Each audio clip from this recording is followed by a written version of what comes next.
हाँ तो रेडी हो जाओ होम साइंस वाली दीदी, क्योंकि आज के इस वीडियो में हम करने वाले हैं क्लास 12 होम साइंस चैप्टर 10, जिसका नाम है बच्चों, युवाओं और वृद्धजनों के लिए सहायक सेवाएं, संस्थाओं और कार्यक्रम का प्रबंधन, वो भी वन शॉट में, यानी कि एक वीडियो में इस चैप्टर को अपने भाषा में, आसान भाषा में समझने वाले। और साथ ही साथ आपको पीडीएफ नोट्स भी मिलेगा फ्री में। तो आपका कीमती समय नष्ट न करते हुए हम वीडियो को क्या करते हैं, शुरू करते हैं। बच्चों, युवाओं और वृद्धजनों के लिए सहायक सेवाएं, संस्थाओं और कार्यक्रम का प्रबंधन। सबसे पहले हम इस चैप्टर का परिचय समझते हैं। क्या समझते हैं? परिचय। देखिए, किसी भी परिवार की ज़रूरतें उसकी आयु, परिवार के सदस्यों और उनकी आवश्यकता के अनुसार अलग अलग होती है। ये बोल रहा है कि किसी भी परिवार में जिसका परिवार ज़्यादा बड़ा होगा उसकी आवश्यकता क्या होगा, ज़रूरत भी ज़्यादा होगा। जिसका परिवार छोटा होगा उसका क्या होगा, आवश्यकता यानी कि ज़रूरी भी बहुत कम चीज़ की होगी। हाँ, परिवार के हर सदस्य को उसकी ज़रूरत के अनुसार देखभाल, सहायता और सुविधाएं मिलना जरूरी है। परिवार में जितने भी सदस्य हैं, हाँ, उसको क्या मिलना है, देखभाल करना है, सहायता करना और सुविधा मिलना जरूरी है। तो कौन देगा सुविधा? सरकार देगा ना, सहायता भी तो सरकार ही देगा ना। इसी उद्देश्य से सरकार और विभिन्न संस्थाएं बच्चों, युवाओं, महिलाओं और बुजुर्गों के लिए कई तरह की सेवाएं और योजना चलाती है। ये जो कभी कभी आपके बैंक में 10,000 रुपया आता है, तो ये सब क्या करती है, सरकार चलाती है, ताकि आप क्या उसका क्या फायदा उठा सके, लाभ ले सके। तो क्या करती है सरकार, ये करती है बच्चों के लिए, बुजुर्ग के लिए, महिलाओं के लिए अलग अलग तरह की योजना चलाती है। पता है ना, आप पैसा तो उठाए होंगे और आपको पता भी नहीं है। देखिए ना, इन सेवाओं का मुख्य उद्देश्य लोगों के जीवन को बेहतर बनाना और उनकी ज़रूरतों को पूरा करना। ये बात बताइए ना, सरकार जो योजना चलाता है, कोई भी योजना, लाडली बहन योजना या क्या था 10,000 वाला योजना, तो ये क्या क्यों चलाती है सरकार योजना? तो सरकार का मुख्य उद्देश्य क्या है? कुछ तो कुछ उद्देश्य रहा होगा। आप क्यों पढ़ते? ताकि अच्छा इंसान बने या आगे जाके जॉब लेके अच्छा पैसा कमाएं। उसीलिए सरकार जो है, सरकार क्यों योजना चालू करती है? उनका उद्देश्य एक ही है, जीवन को बेहतर बनाना। किसको बनाना? जीवन को बेहतर बनाना, यानी कि जो भी जनता है उनके जीवन को बेहतर बनाना। बेहतर मतलब अच्छा बनाना। देखिए, वैसे तो 5-10 हज़ार रुपया दे के अच्छा नहीं बना सकते, लेकिन उनका 5-10 हज़ार हेल्प तो किसी काम में आ जाता है ना आदमी का, और उनकी ज़रूरतों को पूरा करना। तो बताइएगा, योजना का मुख्य उद्देश्य क्या है? अगर आपसे पूछा जाए एग्जाम में कि जो सरकार सब योजना चलाता है या चालू करता है, इनका मुख्य उद्देश्य क्या होता है, तो इनका मुख्य उद्देश्य यही होता है, समाज को बेहतर बनाना और क्या, उनकी ज़रूरत को पूरा करना। जो भी ज़रूरत है जनता को, उनकी ज़रूरत को क्या करना, पूरा करना। इन सेवाओं का महत्व आप क्या समझने वाले हैं कि इन सेवाओं से क्या क्या महत्व होते हैं। तो देखते हैं क्या क्या महत्व होते हैं इन सेवा से। परिवार समाज की एक महत्वपूर्ण इकाई है। परिवार क्या है? समाज की ही तो महत्वपूर्ण इकाई है। परिवार के सदस्य मिलकर काम करते हैं और एक दूसरे की ज़रूरतों को पूरा करते हैं। परिवार में क्या होता है, परिवार के जो सदस्य होते हैं क्या करते हैं, मिल के काम करते हैं, एक दूसरे की मदद भी काफ़ी अच्छा करते हैं। परिवार को अच्छी तरह चलाने के लिए बच्चे, युवाओं, महिलाओं और बुजुर्गों की ज़रूरतों को समझना जरूरी है। अगर आप परिवार को अच्छा तरीका से चला रहे हैं, तो आपके घर में जो बच्चा है, युवा है, महिला है, बुजुर्ग है, उन सबको बात को समझना होगा और तब सबका बात मान के आगे चल रहे हैं। इसका मतलब आप अच्छे से घर चला रहे हैं। अगर आपके घर के गार्जियन हैं, तो कब माना जाएगा कि आपका घर अच्छा से चल रहा है? जब आप अपने दादाजी का, भाई जी का, छोटे भाई का, बहन का, सबका बात मानते हुए आगे चल रहे हैं, तब समझा जाएगा कि आप अच्छे से घर चला रहे हैं। समझे? ऐसे नहीं हो जाता है। सहायक सेवाओं का लाभ लेकर परिवार के सदस्य अपनी कई आवश्यकताओं को आसानी से पूरा कर सकते हैं। अभी जो सरकार कभी कभी योजना देता है, सहायता देता है, तो उससे क्या करता है, जो पैसा मिलता है उससे अपना जो काम रहता है, लेडीज सबका या मर्द सबका या जिसका भी अपना काम कर रहता है, वो पूरा आसानी से पूरा कर लेता है। ऐसी सेवाएं विशेष रूप से उन लोगों के लिए ज़रूरी है। किसके लिए ज़रूरी है योजना जो सरकार बार बार चला रही है? किसके लिए ज़रूरी है ये सबसे ज़्यादा?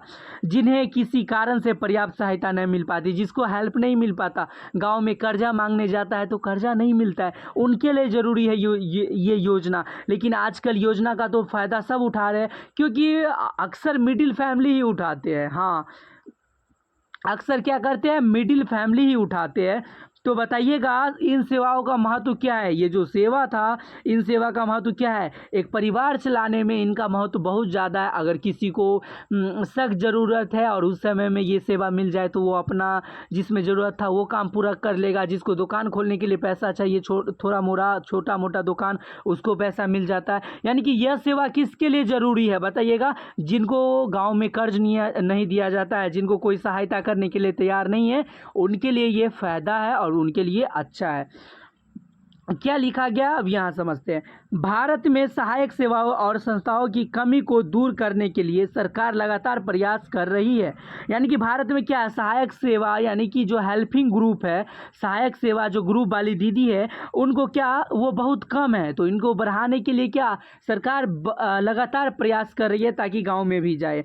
सरकार के साथ साथ गैर सरकारी संस्थाएं NGO भी लोगों की सहायता करने में महत्वपूर्ण भूमिका निभाती है।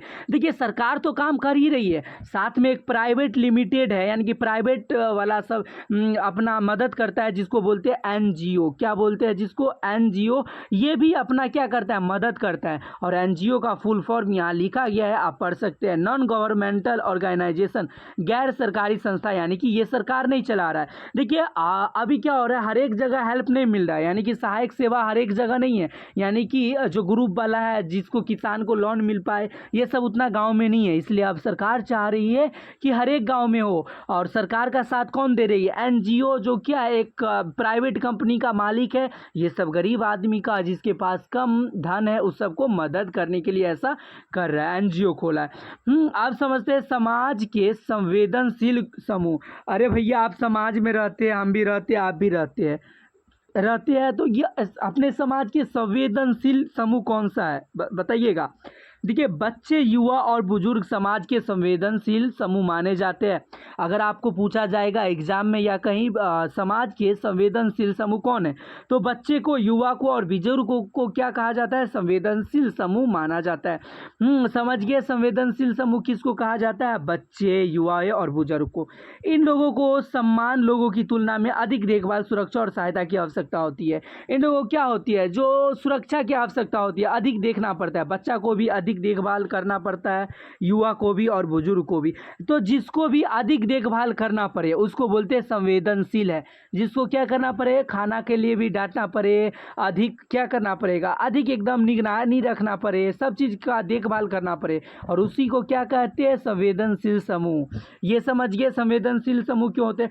देखिए बच्चे संवेदनशील क्यों होते हैं, ये क्वेश्चन आएगा, अपने लोग अभी पढ़े थे जस्ट कि संवेदनशील। तो बताइएगा बच्चे जो है संवेदनशील क्यों होते हैं। हाँ देखिए बच्चे अभी विकास की अवस्था में होते हैं। जब बच्चे होते हैं तो बच्चे क्या आगे बढ़ रहे होते हैं, विकास की अवस्था में होते हैं, इसलिए उन्हें अपने विकास के लिए कई चीज़ों की आवश्यकता होती है। जब बच्चा बढ़ रहा होता है तो उन्हें क्या कर रहा होता है, विकास कर रहा होता है, और विकास करने के वक्त में क्या चाहिए, बच्चे को कई चीज़ों की आवश्यकता होना चाहिए ताकि पोषण मिल पाए, अच्छा से न्यूट्रिएंट मिल पाए, उसका बॉडी ग्रोथ कर पाएगा।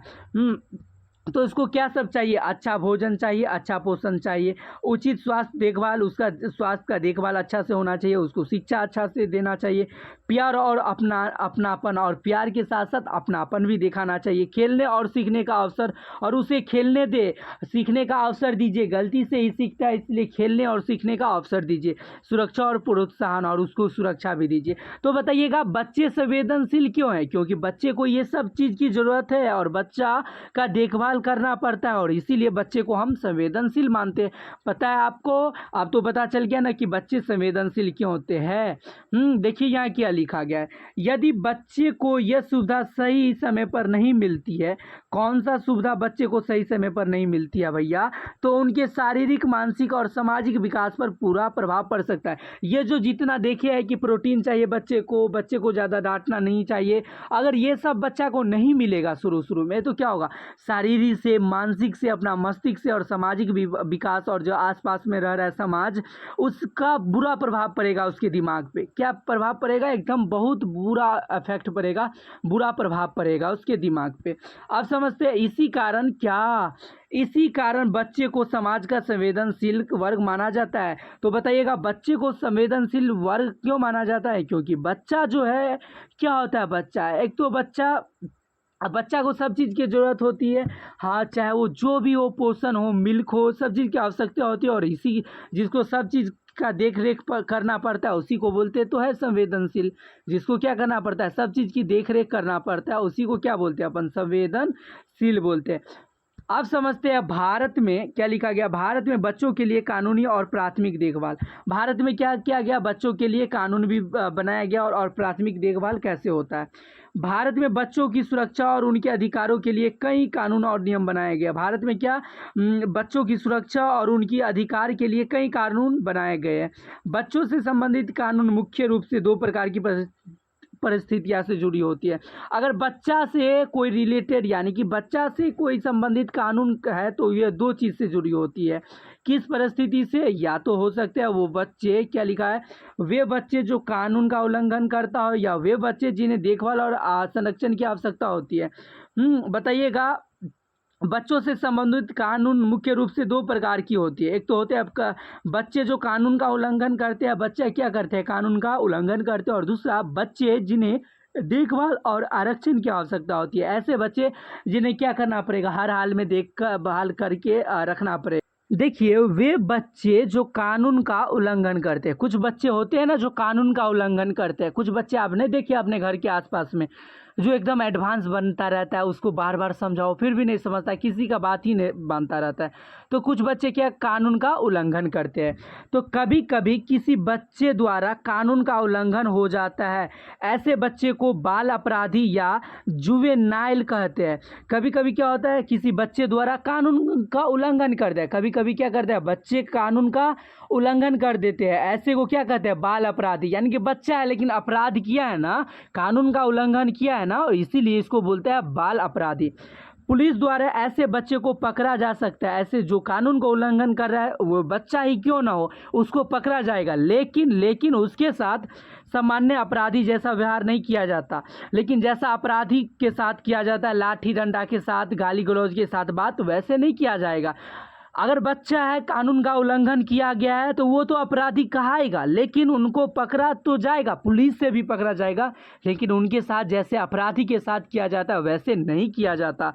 क्यों नहीं किया जाता, देखिए ऐसे मामले में तो क्या किया जाता है, अगर नहीं किया जाता तो ऐसे मामले में बच्चे की उम्र और परिस्थिति को ध्यान में रखकर न्याय व्यवस्था के अंतर्गत उचित कार्रवाई की जाती है। ये देखा जाता है कि बच्चे का उम्र कितना हो रहा है, और ये देखा जाता है, ये सब रख कर, ये सब ध्यान में रखते हुए कि कानून का उल्लंघन किया है और इसका एज इतना हो रहा है, उसके बाद न्याय व्यवस्था को देखता है और उसके अनुसार क्या करता है, कार्रवाई करता है। इसका उद्देश्य बच्चे को केवल दंड देना नहीं, जो पुलिस पकड़ता है क्या कि बच्चे को पकड़ता है ताकि उसे दंड दे, नहीं, बल्कि उन्हें सुधारने और सही दिशा में लाने में सहायता करना भी है।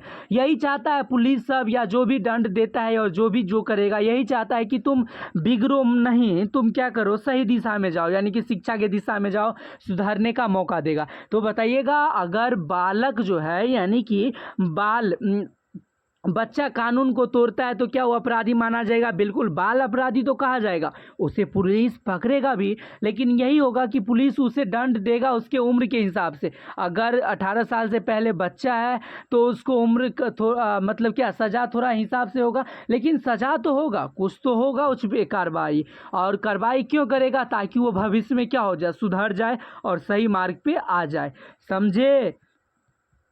अब समझते हैं क्या पता है, वे बच्चे जिन्हें देखभाल और संरक्षण की आवश्यकता है। कुछ बच्चे होते हैं ना जिन्हें देखभाल और संरक्षण की आवश्यकता होती है, यानी कि संरक्षण यानी कि बचाव और देखभाल मतलब देखना पड़ेगा। देखिए, कुछ बच्चे ऐसे होते हैं जिनकी देखभाल करने वाला कोई नहीं होता, या जिनके माता पिता उनकी उचित देखभाल नहीं कर पाते। कुछ बच्चे ऐसे होते हैं ना भाई, जिनका देखभाल तो कोई करता नहीं है, हो सकता है उसका माता पिता भी है फिर भी उसका देखभाल नहीं करता है, क्योंकि उसके पास पैसा ज़्यादा नहीं होगा तो कैसे देखभाल करेगा। ऐसे बच्चे को देखभाल और संरक्षण की आवश्यकता वाले बच्चे माने जाते हैं। ऐसे बच्चे को क्या माना जाता है कि इनको देखभाल करने की जरूरत है। जिन बच्चा का कोई देखभाल नहीं करेगा उन बच्चा को क्या माना जाएगा कि इसकी देखभाल करने की आवश्यकता है, जरूरी है। ऐसे बच्चों की सुरक्षा, शिक्षा और स्वास्थ्य उचित देखभाल के लिए सरकार तथा क्या लिखा है, सरकार तथा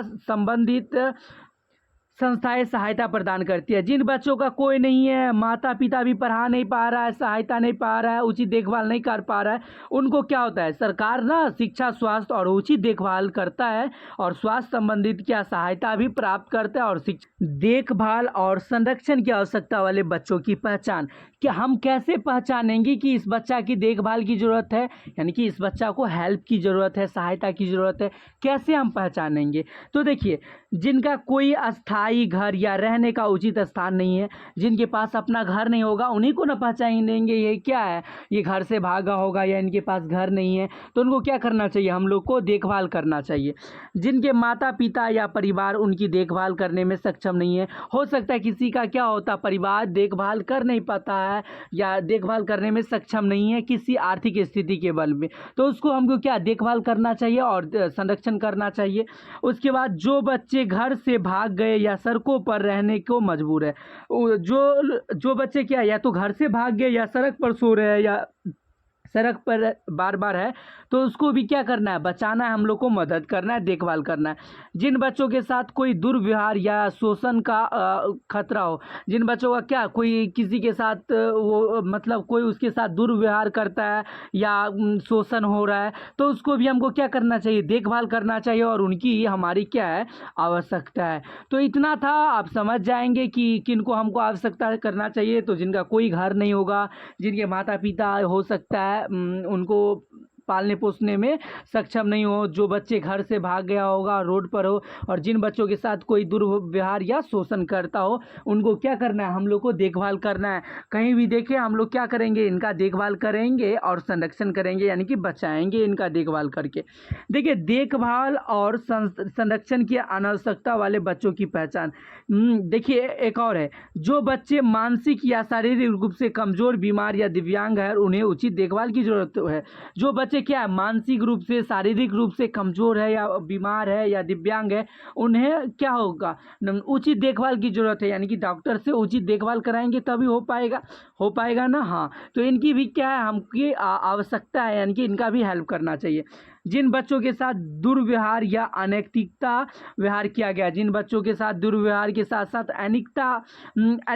अनैतिक कार्य किया गया, उनकी भी क्या हम लोग को हेल्प करना चाहिए। उसके बाद है, जिन बच्चों को किसी प्राकृतिक आपदा या दूसरी कठिन परिस्थितियों के कारण सहायता की आवश्यकता है, जिन बच्चों को क्या कोई प्राकृतिक आपदा, बाढ़ सब आ गया या कुछ आ गया या घर का स्थिति खराब है, तो उस समय क्या होता है, सहायता की आवश्यकता है, उसकी भी सहायता क्या सहायता की आवश्यकता है। तो इतने लोग हैं जिनको सहायता की आवश्यकता है। अब समझते संस्थागत कार्यक्रम और बच्चों के लिए पहल। क्या पढ़ने वाले, संस्थागत कार्यक्रम और बच्चों के लिए पहल।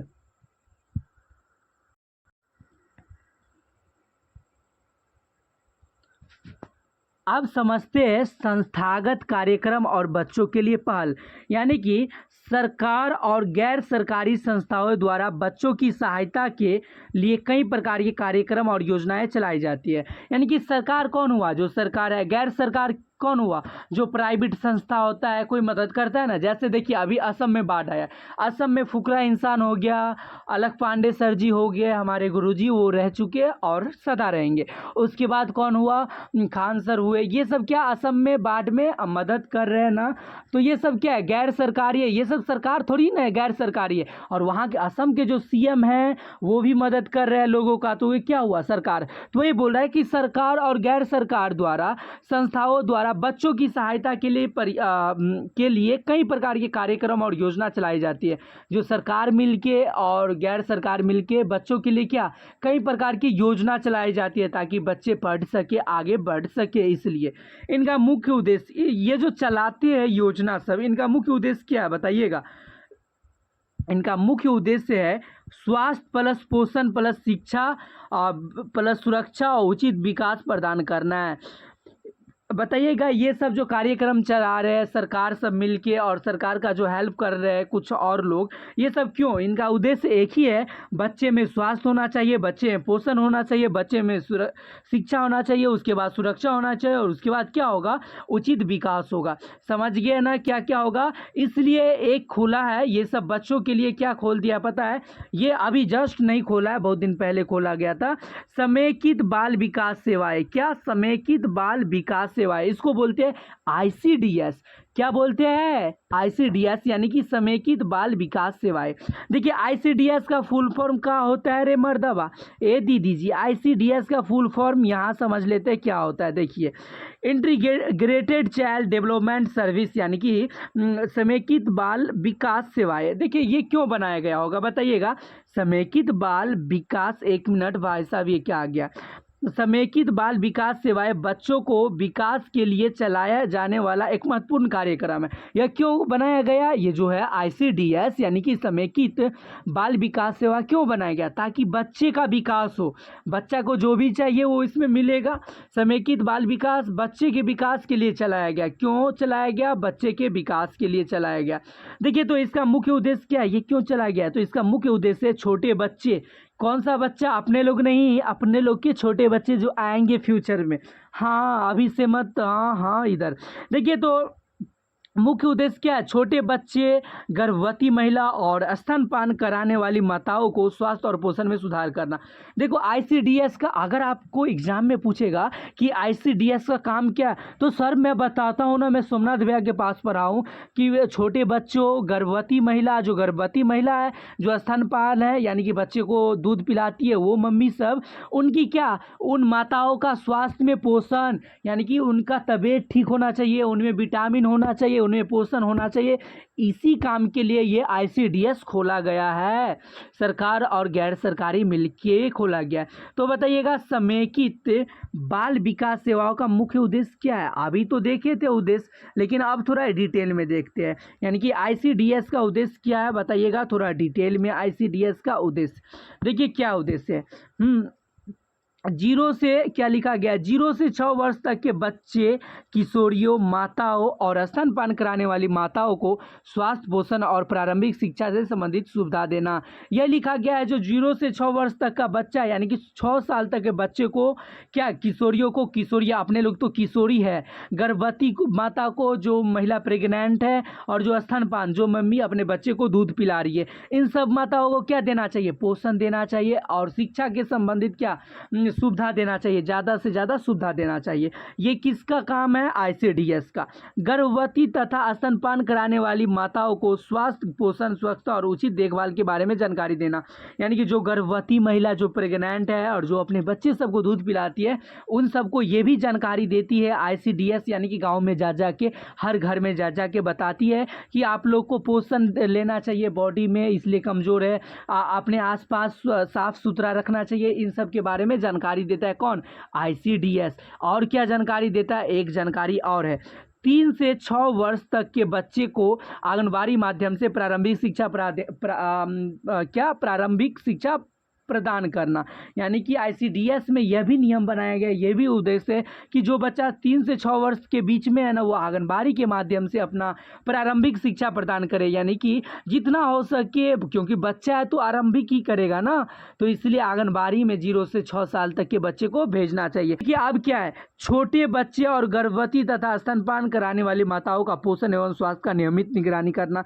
आईसीडीएस का और भी काम है, ये क्या करेगा? जो सब गर्भवती महिला है उसका बार बार आएगा घर पे चेकअप करने और उस पर निगरानी रखेगा। कौन? तो आईसीडीएस। उसके बाद है बच्चे को क्या लिखा गया है? बच्चे को आवश्यक टीकाकरण और स्वास्थ्य सेवा उपलब्ध कराने में सहायता करना। जन्म के बाद बच्चे को क्या चाहिए, कौन सा टीकाकरण लगता है, या टीकाकरण पोलियो वाला लगता है, तो ये सब क्या होता है, गांव में उपलब्ध कराता है और ये सब सहायता करता है। ये कौन सहायता करता है? आईसीडीएस। समझ गए? ये कौन सहायता करता है? तो आईसीडीएस। जरूरत पड़ने पर बच्चे और माताओं को अस्पताल या स्वास्थ्य केंद्र तक पहुंचाना में सहायता करना। आईसीडीएस का ये भी काम है, अगर किसी महिला ज़्यादा दर्द उर्द हो रहा है तो उसको क्या करेगा? अस्पताल या स्वास्थ्य केंद्र भी पहुंचाएगा। इसका हेल्प, अपने लोग का हेल्प भी करेगा आईसीडीएस।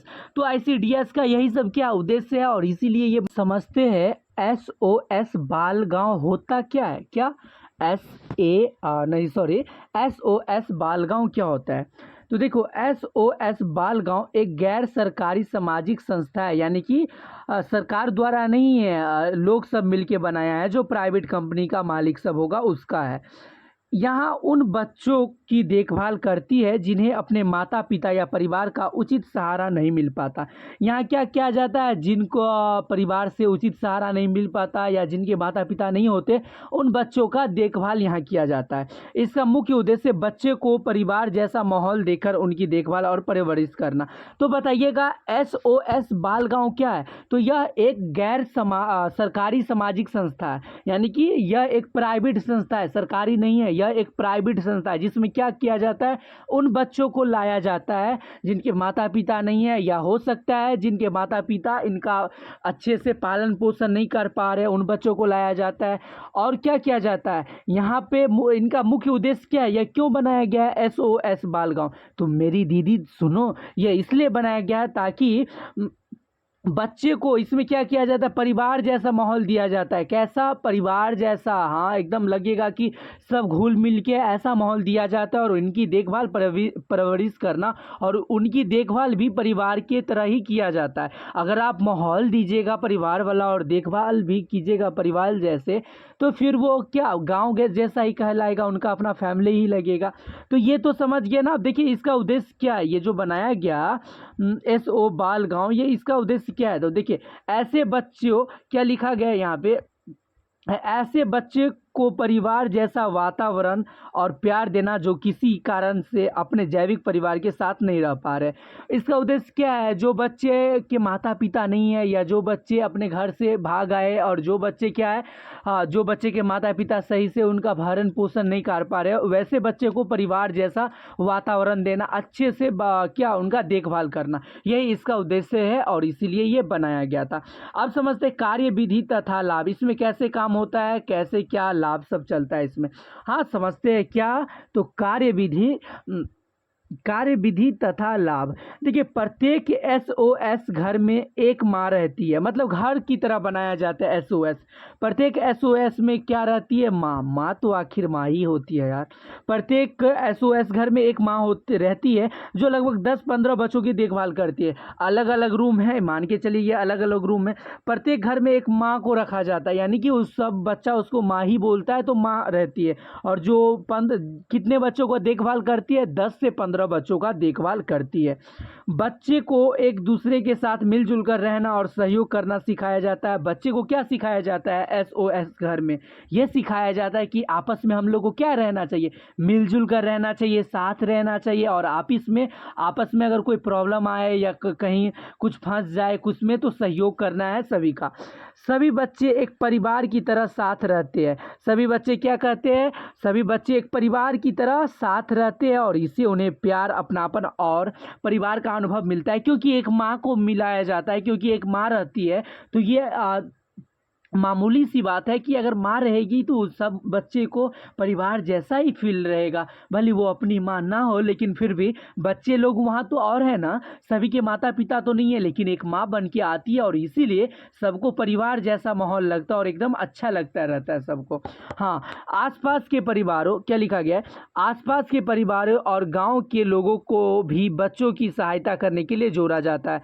जो आसपास का परिवार है और गाँव के लोग हैं उसको भी जोड़ा जाता है कि आप भी क्या कीजिए, बच्चों की सहायता कीजिए। तो ये बताइए, समझ गए SOS घर में क्या काम होता है? इसमें एक घर रहता है जिसमें एक माँ को भेजा जाता है और 10 से 15 बच्चों को देखभाल करती है। इसमें यही सब सिखाया जाता है कि अपने लोग को समाज में मिल के रहना चाहिए, सभी को क्या एक दूसरे से प्यार से रहना चाहिए, यही सब। बस इतना लिख दोगे आपका नंबर मिल जाएगा। पहले ही बताओ ना, मैं समझा पा रहा हूँ ना, नंबर तो मिलेगा ही, पहले समझा पा रहा हूँ ना। देखिए ये लाइन क्या है, इस तरह बच्चों को एक सहायक और सुरक्षित वातावरण मिलता है। यहाँ सुरक्षित भी है और एकदम वातावरण कैसा मिलता है? माँ जैसा मिलता है। तो माँ आखिर माँ ही होती है। देखिए अब बाल गृह क्या होते हैं ये समझ लेते हैं। क्या समझने वाले हैं? बाल गृह होती क्या है? देखिए 3 से 18 वर्ष तक में के ऐसे बच्चे के लिए बाल गृह बनाए जाते हैं जिनकी किसी कारण से संस्थागत देखरेख में देखभाल की जाती है। देखिए 3 से 18 वर्ष तक कि ऐसे बच्चे के लिए बालगिरी बनाए जाते हैं, यानी कि 3 वर्ष से लेकर 18 वर्ष तक की बच्चे के लिए बालगिरी बनाया जाता है, जिसमें क्या किया जाता है, जिसमें बच्चे की देखभाल सब होती है। बालगिरी के प्रकार समझते हैं। बच्चों के लिए मुख्य रूप से 3 प्रकार के बालगिरी होते हैं। बालगिरी को 3 भाग में बांटा गया है। ये तो समझिए कि इसमें क्या करता होगा, बच्चा सबको रखा जाता होगा। तो इसको कितने भाग में बांटा गया है, 3 भाग में। कौन कौन सा बालगिरी है, एक है प्रेक्षण गिरी है, दूसरा है विशेष गिरी है, और तीसरा है किशोर या बालगिरी है। तो अब समझते हैं प्रेक्षण गिरी क्या होता है। क्या, तो प्रेक्षण गिरी क्या होता है। यहाँ उन क्या लिखा गया है, यहाँ एक मिनट सर, यहाँ उन बच्चों को रखा जाता है। किन बच्चों को रखा जाता है, जिनके बारे में पूरी जानकारी अभी नहीं मिल पाई है। यानी कि कुछ बच्चे ऐसे होते हैं जिनके बारे में ये पता नहीं चल पाया कि ये किस गांव का फन्ना का बेटा है, यहाँ उसको रखा जाता है। जिनके बारे में अभी मिला है लेकिन उसके बारे में जानकारी नहीं मिला है। बच्चे के परिवारी और उसके मामले की जानकारी इकट्ठी होने तक की उसकी देखभाल यहाँ की जाती है। जब तक उसका परिवार का देखभाल, परिवार का फ़ोन नंबर, परिवार का घर नहीं पता चल जाता है, उसको परीक्षण गिरी में रखा जाता है। अगर आपको पूछेगा परीक्षण गिरी क्या है, तो परीक्षण गिरी एक गिरी है, यानी कि एक घर है जिसमें बच्चे को लाया जाता है। लेकिन इसमें किस बच्चे को लाया जाता है, जिसका अभी ठीक से पता नहीं चला है, जिसके बारे में पूरा तरीका से जानकारी नहीं है कि वो कहाँ घर है, कहाँ उसका माता पिता है, पिता का क्या नाम है, ये सब पूरी तरह से जानकारी नहीं है, उसको बोलते हैं प्रेक्षण गिरी और उसमें रखा जाता है। अब समझते हैं विशेष गिरी क्या होते हैं।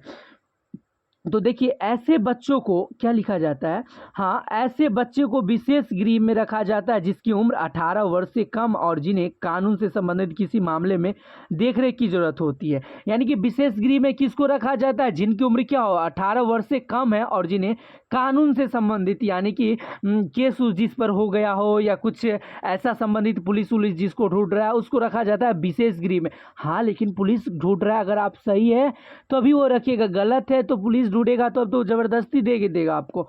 तो बताइएगा विशेष गृह क्या है। तो यह भी एक विशेष गृह है जिसमें 18 वर्ष या उससे कम उम्र वाले को रखा जाता है और यहाँ भी देखरेख की जाती है। अब समझते हैं किशोर या बाल गृह क्या होता है। यहाँ ऐसे बच्चों की देखभाल की जाती है जिनके माता पिता या अभिभावक उपलब्ध नहीं है, जिनके माता पिता या अभिभावक मर चुके हैं, जिनके माता पिता है ही नहीं इस दुनिया में, उनको रखा जाता है किशोर या बाल गृह में। या बच्चे को उचित देखभाल करने में सक्षम नहीं हो सकते, किसी के माता पिता नहीं हो, और हो सकते हैं इसमें कुछ ऐसे बच्चे होंगे जिनके माता पिता एकदम गरीब होंगे, जिनका पालन पोषण भी नहीं कर पा रहे होंगे। तो ये क्या था, बच्चों के मुख्य रूप से 3 प्रकार में बांटा गया था बाल गृह को। तो पहला था प्रेक्षण गृह, जिसमें क्या बच्चा को लाया तो जाता है लेकिन इसमें क्या जिन बच्चा के बारे में पूरी जानकारी नहीं मिला है। उसके बाद विशेष गृह में 18 वर्ष से कम या 18 वर्ष से अधिक वाले को रखा जाता है। किशोर या बाल गृह में क्या रखा जाता है, जिसमें क्या किया जाता है, ये हो सकता है किसी का माता पिता ना हो उसको रखा जाता है, या हो सकता है जिसके माता पिता पालन पोषण करने में सक्षम नहीं हो, उतना पैसा उसका नहीं जुटा पा रहा हो, उसको रखा जाता है किशोर या बाल गृह में। क्या इतना समझ में आया, बताइए ना। आप समझते गोद लेना या दत्तक ग्रहण क्या होता है। क्या गोद लेना और जिसको अपन क्या बोलते हैं दत्तक ग्रहण। देखिए पुराने समय के क्या लिखा गया है, पुराने समय में बच्चे को मुख्य रूप से परिवार या रिश्तेदारों के माध्यम से ही गोद लिया जाता था। गोद लेना मतलब किसी को, बच्चे को अपना बना लेना, इतना समझ जाओ। तो पुराने समय का बात कर रहा है। पुराने समय में बच्चे को मुख्य रूप से क्या होता था, अगर गोद लेना होता था तो रिश्तेदार के माध्यम से ही हो जाता था। अब गोद लेने की प्रक्रिया को कानूनी और व्यवस्थित बनाया गया है। अब गोद जो लेंगे ना तो आपको कानून के कागजी प्रक्रिया पे जाना पड़ेगा, जबकि पहले ऐसा नहीं था। ऐसा क्यों किया पता है, क्योंकि अब रिस्क भी है ना, क्योंकि गोद लेने के बाद भी छोड़ देगा क्या पता, तो इसलिए कानूनी कागजात जरूरी है। कई सरकारी और गैर सरकारी, क्या लिखा गया फिर से, कई सरकारी और गैर सरकारी संस्थाएं बच्चे को गोद लेने में प्रक्रिया में मदद या सहायता करते हैं। कि अब तो गोद लेने में सरकारी संस्थाएं मदद करती है, जहां पर बच्चे को पालती रहती है, और जिनका बच्चा सब नहीं होता रहता है, जो माँ नहीं बन पाती है, वो गोद ले लेती है। तो क्या पहले क्या होता था, पहले तो कहीं से परिवार या रिश्तेदार के द्वारा हो जाता था। अब क्या हुआ, गोद लेने का प्रक्रिया कानून द्वारा होने लगा कि आपको ना कानून के प्रक्रिया से गुजरना पड़ेगा। और उसके बाद कई सरकारी, अब तो क्या हुआ, सरकारी संस्था में जाइए और वहाँ से भी गोद ले सकते हैं, लेकिन हाँ कागज से बनेगा। अब जो है गोद लेने की प्रक्रिया को आसान और सुरक्षित बनाने के लिए केंद्रीय दत्तक ग्रहण संसाधन प्राधिकरण कारा जैसी संस्था काम करती है। अब अगर आपको गोद लेना है किसी बच्चा को तो और भी आसान हो गया, कारा जैसी संस्था इसी में काम करती है। अगर आपको गोद लेना है तो यहाँ से आप जाके ले सकते हैं बच्चे को। बच्चे के अधिकार और उनके हितों की रक्षा के लिए गोद लेने से संबंधित नियम बनाए गए। जो नियम है ना, ये इसमें नियम भी, अगर आप किसी बच्चा को गोद लेते हैं तो उनका नियम भी बनाया गया रहेगा कि आपको इस बच्चा को ऐसे रखना होगा, आप कितना भी मुसीबत आएगा इसको ये खिलाना पड़ेगा, कितना भी कुछ भी होगा आपको इसको पीटना उठना नहीं है, एकदम नियम कानून से। जैसे बच्चा को गोद लीजिएगा, गोद लेना मतलब किसी दूसरे बच्चा को अपनाना, जिसका बच्चा सब नहीं होता रहता, बाज औरत सब जो होती है वो वैसा बाज औरत कोई होना भगवान, बाज औरत होती है, हाँ होती है, वो प्रॉब्लम होता है कुछ, इसलिए वो अपने लोग बायोलॉजी में पढ़ेंगे, वैसे हम पढ़ाए, आप लोग जानिएगा, अगर देखने का मन हो तो देख लीजिएगा।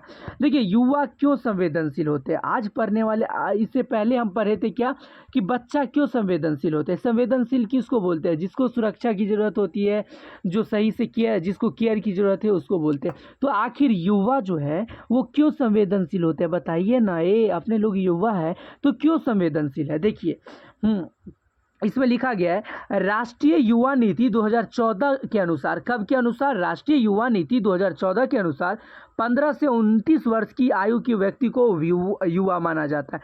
भैया जी हो, युवा कब कहेंगे, जब 15 साल से लेकर 29 साल की एज को युवा बोलेंगे। ये नहीं जो 30 साल के हैं और बोलेंगे युवा नेता, अरे भाग यार, वो युवा नेता थोड़ी ना हुआ, हाँ वो युवा नेता नहीं हुआ। 15 से 29 एज के, यानी कि 15 से लेकर 29 तक के एज को युवा कहते हैं, ठीक है। कहाँ से लेके, 15 से लेके और 29 तक के। अब बताइएगा 13 से 19 तक के एज को किशोर या किशोरी अवस्था कहते हैं, एडोलेसेंस।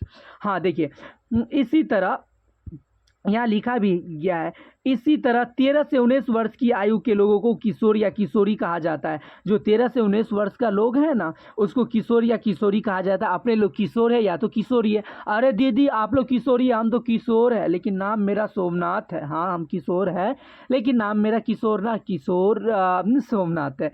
चलिए तो आप बताइएगा 15 से 29 वर्ष के नौजवान को क्या कहेंगे, युवा कहेंगे, और जो 13 से 19 साल के एज है उसको बोलते हैं किशोर या किशोरी कहा जाता है। यहाँ तक कोई प्रॉब्लम नहीं है। तो हम चैप्टर तो ये पढ़ रहे थे कि युवा संवेदनशील क्यों होते हैं। टॉपिक यही था कि युवा आखिर 15 से 29 साल के वर्ष के बीच का ये संवेदनशील क्यों होते हैं। देखिए इस उम्र में मन और व्यवहार में तेजी से बदलाव होते हैं। जो उम्र है 15 से 29, इस उम्र में क्या होते हैं, ओ सॉरी ये क्या पता है 13 से 19 का बात हो रहा है। जो उम्र है 13 से 19, इस उम्र में क्या होता है, मन और व्यवहार, जो आपके काम करने की क्षमता और मन है, तेजी से बदलाव होते हैं। इसलिए इस उम्र में बच्चे कई तरह की परिस्थितियाँ के प्रति अधिक संवेदनशील होते हैं। इसलिए क्या होते हैं, कुछ परिस्थितियाँ ऐसी होती है जिनके प्रति बच्चा क्या होते हैं, अधिक संवेदनशील होते हैं। तो मैं क्या बताऊं, इस उम्र में मन और व्यवहार तेजी से बदलता है। तो इसलिए आप जो है, तो आप ये समझ लीजिए आपका मन भी बदलेगा, व्यवहार भी बदलेगा, तेजी से बदलेगा। किस एज में, 13 से 19 के एज में। देखिए युवावस्था में होने वाले प्रमुख परिवर्तन अब समझते हैं। युवा अवस्था, जब आप युवा अवस्था में जाइएगा तो आप में क्या क्या परिवर्तन होगा, देखिए अभी समझ लीजिए। हाँ देखिए तीव्र शारीरिक परिवर्तन, पहला तो ये परिवर्तन होगा कि आपका बॉडी तीव्र से शारीरिक, बॉडी का जो शरीर है उसमें परिवर्तन होगा। देखिए किशोर अवस्था में शरीर में बहुत तेजी से बदलाव होने लगते हैं। जब आप किशोर अवस्था में हो जाइएगा ना तो आपका शरीर में क्या होगा, बहुत तेजी से बदलाव हो जाइएगा, मतलब हो जाइएगा नहीं, हो जाएगा। कई किशोर इन बदलावों के लिए पहले से तैयार नहीं होते, इसलिए उन्हें घबराहट या परेशानी हो सकती है। कई किशोर ऐसे होते हैं जो इन बदलावों से क्या हो जाते हैं, पहले से तैयार नहीं होते हैं, तो उनको क्या होता है, परेशानी या घबराहट जैसी हो सकती है। जैसे आर्म पीट में हेयर आ गया, उनको तो नहीं पता हेयर कैसे होता है। अगर मान के चले इस सब के बारे में, केस सब के बारे में आना, अलग अलग पार्ट पे ये सब नहीं पता है अगर किसी को, तो क्या करेगा, पहला बार में तो घबरा ही जाएगा, परेशानी हो जाएगा। इसलिए स्कूल में इस सब का एजुकेशन ज्ञान देना चाहिए। अपने लोग होम साइंस पढ़ रहे तो ज्ञान ऑलरेडी है। तो क्या बोल रहे थे कि कुछ किशोर ऐसे होते हैं जिनको बदलाव के बारे में नहीं पता होता है, तो एक बदलाव देख के क्या हो जाते हैं, वो घबरा जाते हैं। घबराना तो मामूली बात है भाई, घबरा जाते हैं और अधिक परेशान भी हो जाते हैं। शरीर में होने वाले बदलावों को समझने और स्वीकार करने में कुछ समय लग सकता है। शरीर में आपके जब किशोरावस्था होने लगेगा ना, तो शरीर में क्या होगा, बहुत तेज़ी से बदलाव होगा जिसको आप जल्दी से नहीं समझ सकते हैं, समय लगेगा आपको समझने में। इसलिए इस उम्र में बच्चे को सही जानकारी और परिवार का सहयोग मिलना ज़रूरी है। इस उम्र में जो अपने बॉडी में बार बार बदलाव होते रहते हैं, कई हेयर सब आते हैं, तो इसलिए हम लोगों को क्या सही जानकारी और परिवार का सहयोग हमेशा ज़रूरी है। लेकिन अपने लोग इस सब के बारे में सही सही बताइएगा, किशोरावस्था के बारे में कुछ भी बदलाव होते हैं, क्या परिवार से बात कर पाते हैं? दीदी रियली तो है यही है कि परिवार से बात नहीं कर पाते। यहाँ तक कि लड़की को जब पीरियड्स आने लगते हैं तो वो भी परिवार से नहीं बात कर पाते। दीदी हम एकदम खोल के बोल रहे हैं एज अ भाई, क्योंकि अब गलत मत समझना, बट एज अ टीचर हम पढ़ा रहे हैं ताकि नॉलेज हो, ये सब जानकारी मिले। चलिए आगे बढ़ते हैं। देखिए अब देखते हैं जो परिवर्तन आता है किसमें, किशोरावस्था में। तो पहले देखते हैं संवेगात्मक परिवर्तन। कौन सा है संवेगात्मक परिवर्तन? कैसे आएगा? हाँ, दिल ये दिया। अच्छा, दिल की बात आएगा क्या? देखते हैं क्या आएगा। संवेगात्मक परिवर्तन क्या होता है? इस उम्र में भावनाओं में तेजी से बदलाव हो सकता है। हो सकता है इस उम्र में क्या होगा, आपका भावना बहुत तेजी से बदलेगा। ऐसा नहीं कि भावना की तरफ कल ज्योति की तरफ, ऐसा नहीं बोल रहे। आपकी भावना, आपका मन बहुत तेजी से बदलेगा। किशोर कभी बहुत खुश तो कभी बिना किसी बड़ी वजह के उदास या परेशान हो सकते हैं। जब आप किशोर अवस्था में जाइएगा ना, अभी किशोरी अवस्था में, तो हो सकता है कभी कभी आप बहुत खुश होंगे और कभी कभी हो सकता है कोई कारण भी नहीं होगा और फिर भी आपको सैड सा फील होगा, यानी कि दुखी लगेगा मन। हाँ, ऐसा मेरे साथ होता था। आज हमको पता चल गया कि हमको ना किसी की याद नहीं आती है भैया, या कोई कारण नहीं रहता है, वो तो ऐसा एज ही है कि उदासी होंगे। हाँ, अपनी भावनाओं को समझने और नियंत्रित करने में उन्हें कठिनाइयाँ हो सकती है। इस एज में क्या होती है, अपनी जो भावना होती है इसको नियंत्रित करने में क्या होती है, बहुत कठिनाइयाँ होती है। कनी मनी नहीं रे बाबा, बहुत ज़्यादा कठिनाइयाँ होती है। देखिए मानसिक क्या लिखा गया है, मानसिक अस्थिरता के कारण किशोर तनाव भी महसूस कर सकते हैं। हो सकते हैं इस समय में क्या हो जाता है, मानसिक अस्थिरता, आपका मानसिक संतुलन बिगड़ जाएगा। कभी कभी जो है आपका दिमाग स्थिर नहीं रहेगा, इसके कारण आप बहुत कभी कभी तनाव भी महसूस करने लगेगा। इस समय में क्या होता है पता है, आप सबसे ज़्यादा मतलब रखने लगते हैं। आपको मन करता है मैं काश ये लड़का या ये लड़की मेरे जीवन में आ जाता तो मैं ऐसे हो जाता, ये सब आता है। और एक बात और मैं बता दूं दीदी, हाँ इस समय में ना आप लोग को गार्जियन का बात बहुत बुरा लगेगा कि क्या बोल रहे हैं, एकदम लगेगा इतना गुस्सा आएगा ना जब गार्जियन कोई सजेशन या बात बोलेगा तो बहुत गुस्सा आएगा। तो मैं फिर से कहूँगा गुस्सा मत होना, क्योंकि अपने लोग तो जान गए हैं ना कि इस एज में ऐसा होता है, तो सबको नॉर्मल रहने देना, ठीक है। तो इस एज में सब चीज़ आप कंट्रोल कर लोगी, हमें पता है। अब समझते हैं इस एज में लैंगिक परिवर्तन। अब पढ़े थे संवेगात्मक, यानी कि भावना से बदलते रहता है। अब समझते हैं इस एज में लैंगिक परिवर्तन क्या होता है। देखिए किशोरावस्था में शरीर में होने वाले लैंगिक बदलाव के कारण किशोरों के जीवन में भी कई परिवर्तन आते हैं। यानी कि किशोरावस्था में क्या होता है, लैंगिक बदलाव आते हैं और इसलिए जीवन में कई परिवर्तन आते हैं। इस समय उन्हें अपने शरीर में होने वाले बदलाव के बारे में सही और वैज्ञानिक जानकारी मिलना चाहिए। इस समय क्या होता है, शरीर में अलग अलग तरह के पार्ट या जेनेटिक्स एरिया में हेयर सब आने लगते हैं, तो इसलिए घबराना नहीं है अपने लोग को। हाँ, और क्या होना चाहिए, इसलिए अपने लोग तो इस बारे में किसी से बात नहीं कर पाते, इसलिए गूगल, यूट्यूब ये सब तो पढ़ा है ना, इस सब से ज्ञान लेते रहिएगा। अगर आपको कोई दूसरा चीज़ लगे या कुछ भी तो वैज्ञानिक जानकारी लेना चाहिए। कई किशोर अपने शरीर में हो रहे बदलावों को देखकर सोचने लगते हैं कि क्या वे सामान्य तो है ना। कई किशोर को पता ही नहीं रहता है कि प्यूबर्टी एरिया में हेयर सब आता है या कुछ भी बदलाव आता है, तो ये उनको लगता है कि हमारे शरीर में बदलाव आ रहा है, हो सकता है हम बीमार तो नहीं हो जाएंगे, हो सकता है ये गलत चीज़ तो नहीं आ रहा है। तो मेरे भाई मेरे दीदी, ये गलत चीज़ बिल्कुल भी नहीं, आप गलत मत सोचना, और ये बिल्कुल सामान्य है। यानी कि किशोरावस्था में ये सब होती रहती है, ये सब सामान्य बात है। हमें पता है, आप लोग को बता रहे हैं, वैसे तो आप लोग के सिलेबस में है ये सब। इसलिए उन्हें समझना चाहिए कि किशोरावस्था में इस तरह के बदलाव स्वाभाविक होते हैं। इसलिए जो भी किशोर वाला सोचने लगते हैं कि ये क्या उग रहा है या ये क्या हो रहा है, तो इसलिए उनको समझना चाहिए कि किशोरावस्था में ये सब मामूली बात है। क्या है, मामूली बात है। क्या इतना समझ में आया दीदी? आप लोग को मैं ऐसा बात बोलता हूँ या भाई, तो कोई प्रॉब्लम तो नहीं ना? प्रॉब्लम तो कमेंट करके बताना। अब समझते हैं सामाजिक परिवर्तन क्या होता है, इस एज में किशोरावस्था में सामाजिक परिवर्तन क्या होता है, ये भी तो समझ लेते हैं, क्योंकि अपने लोग को टॉपिक है तो सब टॉपिक को समझेंगे। देखिए, किशोर बाहर से देखने पर किसी वयस्क जैसे लग सकता है, यानी कि किशोर को बाहर से देखिएगा तो हो सकता है वयस्क जैसा लग सकता है, लेकिन मानसिक रूप से वे अभी भी बहुत कुछ सीख रहे हैं।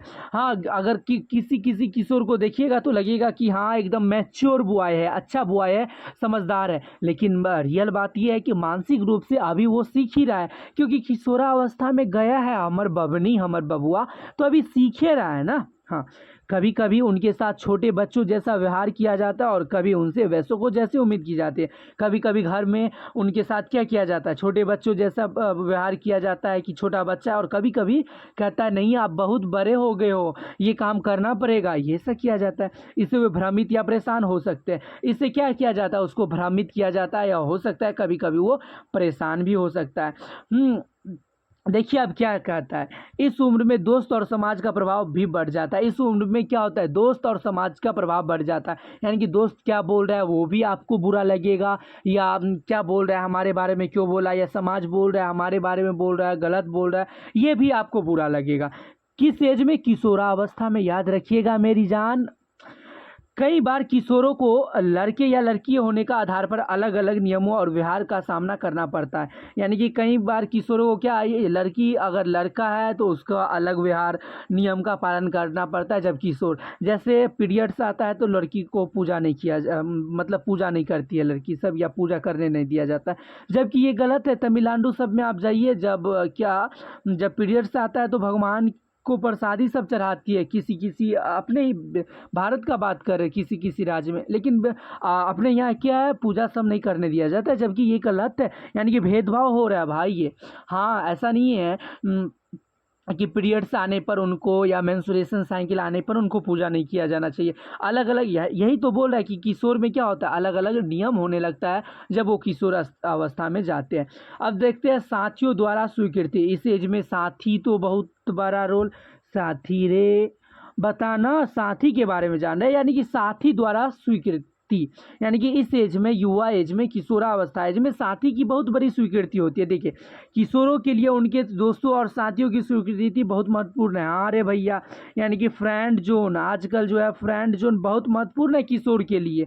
हाँ, वे अपने मित्र समूह के नियमों के अनुसार व्यवहार करना चाहते हैं, जैसा उसका समूह है, जैसा उसका मित्र है, वैसा क्या करना चाहते हैं वे लोग, वैसा ही सब लोग बनना चाहते हैं और एक साथ व्यवहार करना चाहते हैं, ताकि समूह में उनकी अच्छी पहचान और जगह बनी रहे, ताकि जो समूह है ये उनकी क्या होना चाहिए, अच्छी पहचान बननी होना चाहिए। यानी कि सब जो मित्र होगा सब क्या करेगा, एक नियम का पालन करेगा, एक ड्रेस का पालन करेगा। हम वो चश्मा लिए तो तुम भी लो ना रे भाई, हम वो जींस लिए तो तुम भी लो ना, हम वहाँ जा रहे तुम भी वहाँ चलो ना। तो ऐसा करके अपना क्या करते हैं, अपना जो फ्रेंड जोन होता है, फ्रेंड का सर्कल होता है, यानी कि फ्रेंड का ग्रुप होता है, उसमें अपना पहचान या जगह बनाते हैं ना दीदी, बताई ना रे वो लोग बनावत तानी का। देखिए, कई बार परिवार में अपने विचारों को महत्व न मिलने के कारण किशोरों को परिवार और दोस्तों के बीच तालमेल बैठाने में परेशानी होती है, इससे वो तनाव में आ जाते हैं। देखिए, कई बार क्या जो परिवार में होता है किशोर, मतलब किशोर परिवार में विचारों को महत्व न मिलने पर हो सकता है किशोर कुछ बोला हो, उसका बात का कोई वैल्यू न दिया हो सकता है आपके घर में आप ही कुछ बोला हो, आप भी तो किशोर हो, और आपके घर में जो बात बोला हो या बोले होंगे उसका महत्व नहीं दिया जाता है, तो क्या होगा, आप में और आपके फ्रेंड में तालमेल नहीं सही बैठेगा, घर वाले से आप परेशानी, आपके माइंड में तनाव फील होने लगेगा। हाँ, एकदम तनाव फील होने लगेगा। ये एज ही ऐसा है, मैंने तो पहले बताया। उसके बाद भविष्य की चिंता, क्या उसके बाद इस एज में भविष्य की भी चिंता हो जाती है। हाँ, बहुते चिंता है इसमें, तो इस सब का भी चिंता होता है, भविष्य का भी चिंता होता है। जैसे देखिए क्या सब होता है यहाँ पे, समझते हैं भविष्य की चिंता कैसे होती है। किशोरावस्था में बच्चे अपने भविष्य और करियर के बारे में सोचना शुरू कर देता है। जब किशोरावस्था में जाता है बालक, तो अपने भविष्य के बारे में, अपने करियर के बारे में क्या करता है, सोचना शुरू कर देता है, चाहे वो कोई भी हो। पढ़ाई का दबाव बढ़ जाता है, वो चाहते हैं कि उनके अच्छे अंक आए, वो चाहते हैं कि मैं इधर उधर भी खेल कूद लूँ भी, लेकिन फिर भी मेरा अच्छा अंक लाए, और अच्छा से पढ़ाई भी करता है कितना लोग, ताकि आगे अच्छे कॉलेज या उच्च शिक्षा के संस्थानों में प्रवेश मिल सके। क्यों अच्छा नंबर लाना चाहते हैं, ताकि आगे हो सकता है अच्छा कॉलेज मिल जाए, या हो सकता है उच्च विद्यालय सब में एडमिशन करा ले। उन्हें यह चिंता भी रहती है कि वे अपनी इच्छाएं या लक्ष्यों को पूरा कर पाएंगे या नहीं। हाँ, जो किशोर होते हैं उनको यह भी टेंशन रहता है कि ठीक है भाई, ये एग्ज़ाम तो दे रहा हूँ, हो पाएगा, निकल पाएगा या नहीं, इसका हाँ या ना रहता है, मतलब हो पाएगा या नहीं, ऐसा रहता है।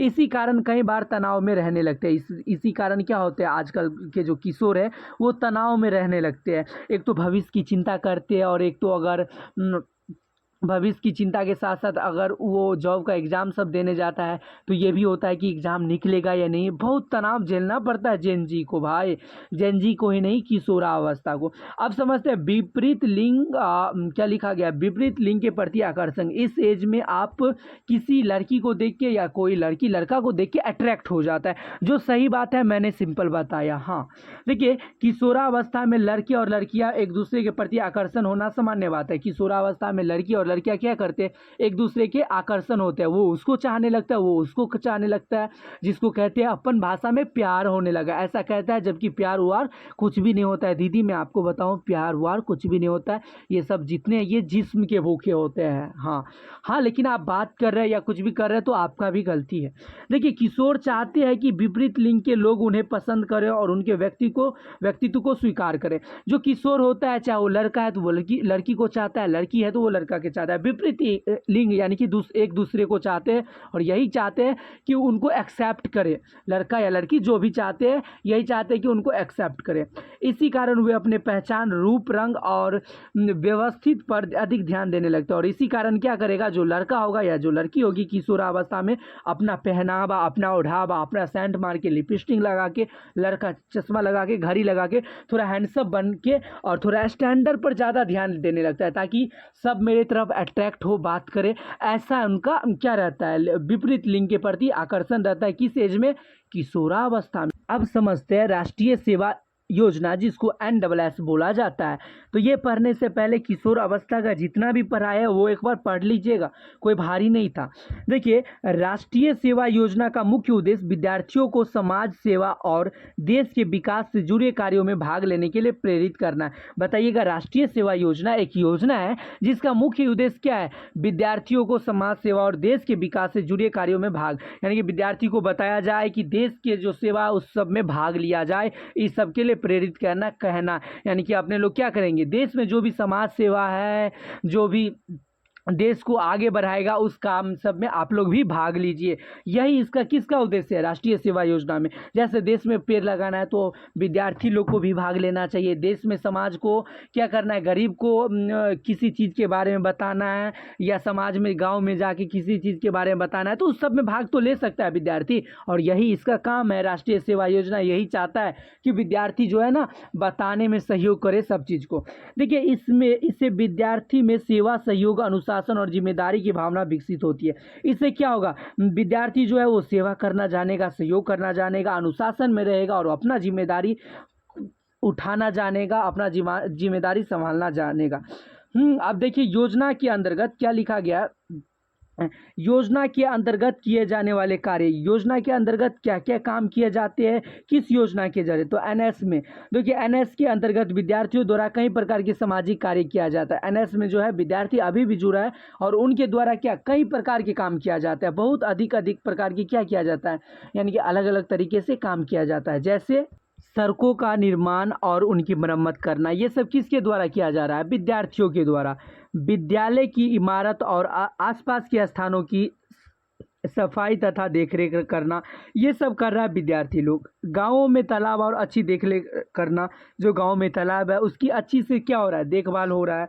लोगों को स्वास्थ्य और सफाई के बारे में जागरूक करना, ये गांव में जाके, हर एक गाँव में ये सब जाके बता रहे हैं कि अपने लोग को साफ सफाई रहना चाहिए, जागरूक कर रहे हैं। परिवार कल्याण से संबंधित कार्यक्रम चलाना, जैसे छोटे परिवार और उचित विवाह आयु के बारे में जागरूकता फैलाना। जो परिवार कल्याण से संबंधित कार्यक्रम चलाना, जैसे छोटे परिवार के लिए ये सब क्या होता है, कुछ मदद करना। और उचित विवाह आयु के बारे में जागरूकता फैलाना है, क्योंकि गांव में क्या होता है, उचित आयु पर लड़की का शादी नहीं होता है, पहले कर देते हैं लोग। हाँ, तो इसलिए ये भी फैलाना गाँव गाँव में जाके विद्यार्थी का ही काम होता है कि क्या कि शादी का जो एज होता है इतना एज होता है इससे, लेकिन गांव में ऐसा नहीं होता है। इसलिए मतलब गांव में जा के करेगा तो क्या होगा, जागरूकता फैलेगी इससे।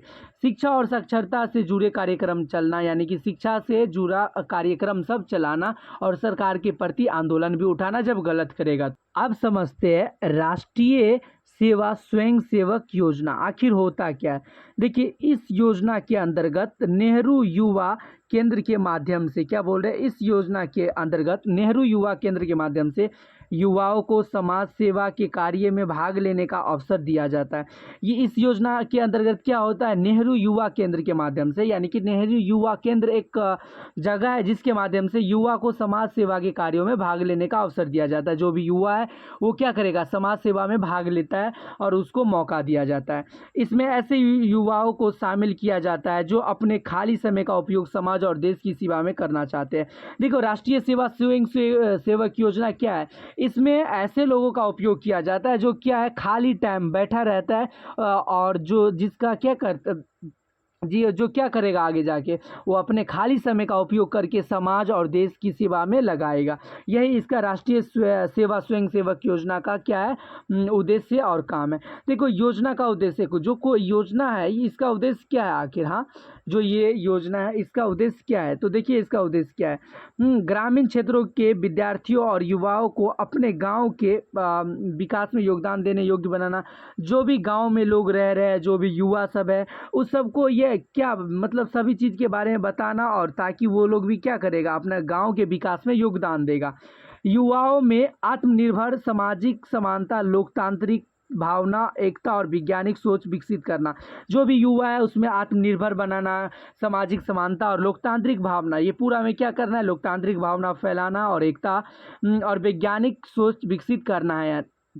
युवाओं को व्यवसायिक और नेतृत्व प्रशिक्षण देकर उन्हें भविष्य के लिए तैयार करना। जो भी युवा है उसकी व्यवसायिक और नेतृत्व या इनका जितना हो सके उनको प्रशिक्षण देकर उन्हें क्या कीजिए, भविष्य के लिए तैयार कीजिए। योजना का यही सब उद्देश्य है, समझ गए, हाँ। देखिए, उसके बाद है युवाओं को अपनी क्षमता और प्रतिभा पहचानने तथा उसका सही उपयोग करने के लिए प्रोत्साहित करना। जो युवा है, ऐसा नहीं है कि उसका क्रिकेट खेलने मन है तो वो क्या करेगा, खाली पढ़ाई ही करे, नहीं, उसका दिलचस्पी है उसमें, क्या पता वो क्रिकेटर बन जाएगा अगर अच्छा से मेहनत करेगा। तो इसलिए युवा को जो है ना, जितना क्षमता है अपना उसका यूज करना चाहिए और आगे बढ़ने के लिए। अगर वो गलत भी कर रहा है और अगर बैट बॉल खेल रहा है, अगर गलत भी खेल रहा है तो फिर भी उसको क्या आगे बढ़ाने के लिए प्रोत्साहित करना पड़ता है और प्रोत्साहित करना चाहिए। आगे बढ़ते हैं, साहसिक कार्यों का प्रोत्साहन। अब क्या हो, साहसिक कार्यों का प्रोत्साहन, ये क्या होता है, देखिए साहसिक कार्यों का प्रोत्साहन आखिर होता क्या है ये समझते हैं पहले। देखिए, युवा क्लब और स्वयंसेवी संस्थाएं युवा को पर्वतारोहण, पैदल यात्रा, ट्रैकिंग, जंगल और पहाड़ी क्षेत्रों की यात्रा आदि साहसिक कार्यों में भाग लेने के लिए प्रोत्साहित करता है। देखिए, साहसिक कार्य क्या होता है, जहाँ साहस का काम किया जाता है, जैसे युवाओं को पर्वतारोहण, पैदल यात्रा, ट्रैकिंग, जंगल या पहाड़ी यात्रा क्षेत्रों की यात्रा आदि साहसिक कार्यों के भाग लेने के प्रोत्साहित है। साहसिक कार्य क्या होगा, जहाँ साहस वाला काम होगा, जहाँ हिम्मत वाला काम होगा, उसी को बोलते हैं साहसिक कार्य। तो साहसिक कार्य में क्या क्या, जंगल और पहाड़ सब पर ले जाया जाता है, यात्रा कराया जाता है। उसके बाद है, इस गतिविधियों से क्या लिखा गया है, इस गतिविधियों से युवाओं में साहस, आत्मविश्वास, सहयोग और कठिन परिस्थितियों का सामना करने की क्षमता बढ़ती है। इस गतिविधि से क्या होती है, जो युवा है उसमें साहस बढ़ेगा, आत्मविश्वास बढ़ेगा और जो भी परिस्थिति आएगा उसको क्या कर पाएगा, अच्छे से सामना कर पाएगा। इससे क्या सीखिए कि जो भी परिस्थिति चाहे कैसा भी हो उसका सामना अच्छे से करना है, करोगे ना आप लोग। अब समझते हैं राष्ट्रमंडल युवा कार्यक्रम आखिर होता क्या है। राष्ट्रमंडल युवा कार्यक्रम आखिर होता है, भारत कई वर्षों से राष्ट्रमंडल युवा कार्यक्रम में भाग ले रहा है। भारत क्या कर रहा है, कई वर्ष से युवा कार्यक्रम में भाग ले रहा है। किस युवा कार्यक्रम में, तो राष्ट्रमंडल युवा कार्यक्रम में भाग ले रहा है। इसका मुख्य उद्देश्य भारतीय युवाओं को देश के विकास में योगदान देने तथा दूसरे देशों के युवा के साथ मिलकर काम करने का अवसर देना है। इसका मुख्य उद्देश्य क्या है, राष्ट्रमंडल युवा कार्यक्रम जो कराया जाता है हर साल, इसका मुख्य उद्देश्य क्या है, ताकि अपने देश का जो युवा है दूसरे देश के युवा के साथ मिलकर क्या करे, मिलकर अपना टाइम थोड़ा पास करें, उनसे बातचीत करें और बातचीत करने का क्या, मिलकर काम करने का अवसर भी मिलेगा। इन कार्यक्रमों के माध्यम से युवाओं को दूसरे देशों के युवाओं के साथ विचारों और अनुभवों को साझा करने का अवसर मिलता है। ऐसे में क्या होता है, जो दूसरे देश का क्या होगा, युवा होगा, जो अपने देश का युवा होगा, दोनों बातचीत करेगा और बातचीत करेगा तो एक देश का संस्कृति दूसरे देश में जाएगा, दूसरे देश का संस्कृति इस देश में पता चलेगा। तो ये राष्ट्रमंडल युवा कार्यक्रम से यही होगा। हाँ, उसके बाद क्या देखिए, उसके बाद लिखा गया इसमें, इस कार्यक्रम के लिए भारत में चंडीगढ़ में क्षेत्रीय क्या कार्यक्रम खोला गया था। इस कार्यक्रम भारत के इस कार्यक्रम के लिए, किस कार्यक्रम के लिए, तो यहाँ ऊपर दिया गया ना भाई, राष्ट्रमंडल युवा कार्यक्रम में चंडीगढ़ में क्षेत्रीय कुछ खुला गया था। अब समझते हैं राष्ट्रीय एकता को प्रोत्साहन, ये होता क्या है, राष्ट्रीय एकता को प्रोत्साहन आखिर होता क्या है। देखिए, सरकार युवाओं और स्वयं सेवी संस्थाओं को आर्थिक तथा अन्य सहायता देती है। जो सरकार होती है युवा को या स्वयं सेवी को क्या देती है, पैसा का सहायता देती है, ताकि अलग अलग राज्यों और क्षेत्रों के युवा एक साथ कार्यक्रम में भाग ले सके, ताकि अलग अलग जो राज्य का युवा सब है तो सब क्या मिल के एक साथ भाग ले सके। क्यों, ऐसे कार्यक्रम में युवा दूसरे प्रदेश की भाषा, संस्कृति, परंपरा और रहन सहन को समझते हैं। तो क्यों बोल रहे हैं एक साथ रहने के लिए, राष्ट्रीय एकता को क्यों प्रोत्साहन दिया जा रहा है, ताकि बिहार राज्य का रहेगा, यूपी का रहेगा, राजस्थान का रहेगा, तो ऐसे में क्या होगा, सभी का भाषा इधर से उधर जाएगा, भाषा, संस्कृति और परंपरा का क्या रहन सहन सबको समझ में आएगा कि अच्छा यूपी का रहन सहन ये है, अच्छा बिहार का ये है, अच्छा राजस्थान का रहन सहन ये है। तो ये राष्ट्रीय एकता में क्या होता है, सबको एक साथ आने का मौका भी मिलता है। इसका मुख्य उद्देश्य आखिर क्यों बनाया गया, अलग अलग राज्यों के युवाओं के बीच आपसी समझ, भाईचारा और एकता बढ़ाना है। इसका क्यों बनाया गया राष्ट्रीय एकता, इसलिए बनाया गया ताकि अलग अलग राज्य का जो युवा होगा, बिहार का युवा, यूपी का युवा, चंडीगढ़ का युवा, ये सब में क्या एकता और भाईचारा बना रहेगा। हाँ, इससे युवाओं को यह समझने में मदद मिलती है कि क्या, युवाओं को क्या मदद मिलती है, क्या और क्या समझ में आता है। देखिए, मदद मिलती है कि अलग भाषा और संस्कृति होने के बावजूद हम सभी एक ही देश का हिस्सा है। इससे युवा में क्या होगा, देशभक्ति जागेगा कि हम लोग हैं अलग अलग हिस्सा, हम लोग का भाषा अलग, हम लोग का रहन सहन अलग, हम लोग का संस्कृति अलग, लेकिन फिर भी हम भी एक ही देश के लड़के, हम एक ही देश के सभी लोग हैं, हम ऐसे लगेगा लड़का को। अब समझते हैं वृद्धजन क्यों संवेदनशील होते हैं। क्या आप पहले समझे थे कि बच्चा क्यों संवेदनशील होते हैं, उसके बाद समझे नौजवान क्यों होते हैं। आप समझते हैं वृद्धजन यानी कि बूढ़े लोग, यानी कि हमारी दादी लोग, दादा लोग क्यों क्या होते हैं, संवेदनशील होते हैं। अब ये समझ लेते हैं। देखिए, वृद्धजन यानी 60 वर्ष या उससे अधिक उम्र के लोगों, इन्हें वरिष्ठ नागरिक भी कहा जाता है। वृद्धजन किसको, 60 वर्ष या उससे अधिक हो गया तो उसको क्या बोलते हैं, वृद्धजन या वरिष्ठ भी कहा जाता है, वरिष्ठ नागरिक। देखिए, आज चिकित्सा और स्वास्थ्य सुविधाओं में सुधार होने के कारण लोग पहले की तुलना में अधिक समय तक जीवित रहे। आज क्या हो रहा है, चिकित्सा, डॉक्टर लाइन में, दवाई लाइन में सुधार हुआ, जिसके कारण लोग दवा ववा खा के थोड़ा दिन और जी रहे हैं कोई आदमी। इसलिए समाज में वृद्ध लोगों की संख्या लगातार बढ़ रही है। इसलिए क्या हुआ, समाज में जो बुढ़िया सब है, दादी बुढ़वा सब है, बाबा सब, ये सब की संख्या क्यों हो रही है, बढ़ रहे हैं, क्योंकि पहले 60 से ऊपर ज़्यादा था और मरने लगता था। हाँ, क्योंकि उसका क्या अनेक प्रकार के प्रॉब्लम था, इसलिए। देखिए, बढ़ती उम्र में शरीर पहले जैसा मजबूत नहीं रहता है, काम करने की क्षमता, शारीरिक शक्ति और रोगों से लड़ने की क्षमता धारा धीरे धीरे कम होने लगती है। बढ़ती उम्र में क्या होता है, शरीर पहले जैसा मजबूत तो नहीं होगा, जवान जैसा मजबूत थोड़ी ना हो सकता है। अगर जवान जैसा मजबूत नहीं होगा, शक्ति खो जाएगा, और तो इसीलिए धीरे धीरे क्या हो जाएगा, उसका जो क्षमता रहेगा वो क्या हो जाएगा, पूरा गिर जाएगा, और लड़ने की क्षमता तो है उसकी बॉडी के पास है ही नहीं। इसलिए वृद्धजनों और को संवेदनशील समूह माना जाता है। इसलिए क्या माना जाता है, वृद्धजन को संवेदनशील समूह माना जाता है, क्योंकि अर्थात ऐसा समूह जिसे विशेष देखभाल, सहायता और सुरक्षा की आवश्यकता होती है।